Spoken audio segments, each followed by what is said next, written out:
International trade, the exchange of goods and information. Britain has long held a preeminent position in the world of trade through its long traditions in commerce and shipping, and the more recent growth in telecommunications and information technology have confirmed its position as a capital of world trade. Take this place, for example, Lloyd's of London. Now, Lloyd's is an internationally renowned market for insurance, unique in the world. Although it's a powerful modern corporation, it keeps its links with the maritime heritage that form the basis of its own tradition. The lutein bell, for example, the caller's rostrum, and the casualty book wherein are recorded all marine losses. But even Lloyd's of London could hardly retain their position as the world centre of marine intelligence without a powerful information and communication structure to draw upon. Speed is very important to Lloyd's, particularly the intelligence department, because the information comes in via landline normally, or telephone even, and the quicker we can get this information out to the companies, they can race out to the ship if she's aground, on fire. Life, of course, is saved quickly, and the ship, which is important to underwriters at Lloyd's. Among the main sources of information used by Lloyd's are the radio stations of BTI Maritime. This is Portishead radio station, another famous maritime institution. It's probably the most famous and most highly regarded radio station in the world, with its high-quality, round-the-clock global telecommunication services. Firstly, there's Morse, the earliest type of telecommunication available, and still the most common because of its universality. In effect, Morse is an international language, which is why it's still essential for telegrams and for weather, navigational and distress information. If a ship has a telex machine, then it can communicate by telex. It's a system particularly useful where you've got large amounts of information which have to be communicated quickly and cost-effectively. This telex service has been automated, which gives direct dial access to the world telex system. British Radio and Tango 6 with clear channel.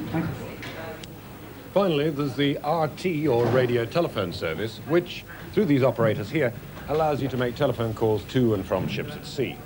Now, this is, of course, the only method of communication which allows for two-way conversation. And as such, it's pretty vital, not only for morale, so that crews on long voyages can talk to their families back home, but also where technical problems arise and the ship's engineers need to consult the experts back at base. Bravo, Skeltergate, Portishead Radio, Golf Kilo Uniform 46. Do you receive me, please? Over. This RT service is now being extended to work to aircraft, again as a global system. This means that the HF services supplied by Portishead Radio cover the whole globe, though shipping closer into Britain normally uses the medium range service, which goes out to about 300 miles from the coast, and the VHF service, which has a line of sight range of about 35 miles. These MF and VHF services are provided by 10 coastal radio stations, such as this one at Land's End. Station calling Land's End, you're very weak. Foxtrot Papa Hotel Charlie. Land's End Radio. Each of these 10 coastal radio stations is manned, but each also has remote control over a number of unmanned short-range VHF stations. These 24 unmanned stations fill the gaps in coverage left between the manned stations. Essentially, they offer the same service as does Portishead, except that the VHF service offers only RT. This service is very popular with pleasure craft, keeping them in touch with business associates, family and friends. But the main work of these stations is to the commercial traffic travelling in and out of the coastal ports and to the offshore industry in the North Sea. The oil rigs and their support vessels, of course, have a great demand for fast, efficient communications, and the coastal radio stations provide them with many services, in particular with private leased circuits, giving instant direct communications between the rigs and their inland offices. The coastal radio stations also play an important role in the control of communications for the rescue services. These are the parts of BTI Maritime with which the customer comes into contact, but behind them are a host of maintenance and support facilities.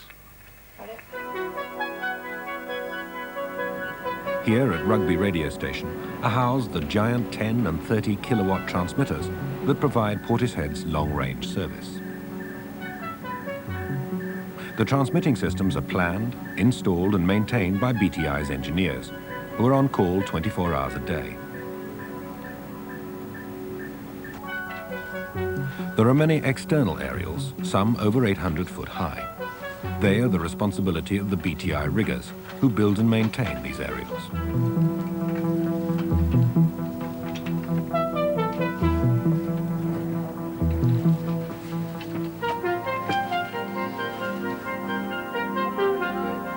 Going up, Tez.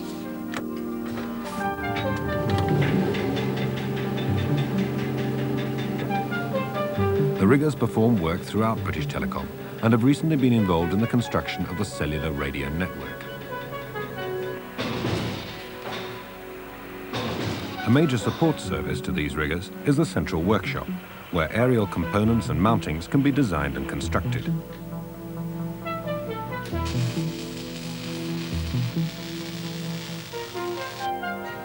The electronic workshops are responsible not only for systems integration, but also for the creation of their own radio equipment.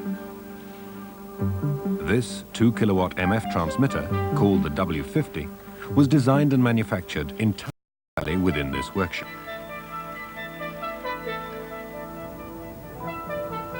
One of these transmitters, housed in this building, handles all the outgoing traffic for Land's End Coastal Radio Station.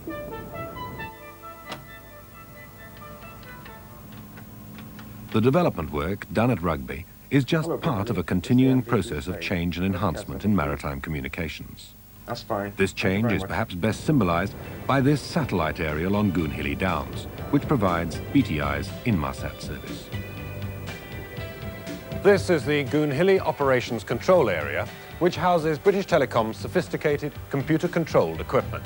It is this equipment which gives the BTI Inmarsat user such a high quality of service, with access to all the facilities of the British Telecom and British Telecom International networks. This satellite service provides telephone, telex, facsimile and data transmission without interference and with a high degree of security. When the next generation of satellites is launched, these facilities will be offered to aircraft as well. Now, as you can see from all this, British Telecom International Maritime is committed to offering the highest possible quality of service. Not only does it continue to improve its traditional maritime systems, but also to maintain a position at the very forefront of advanced communications technology.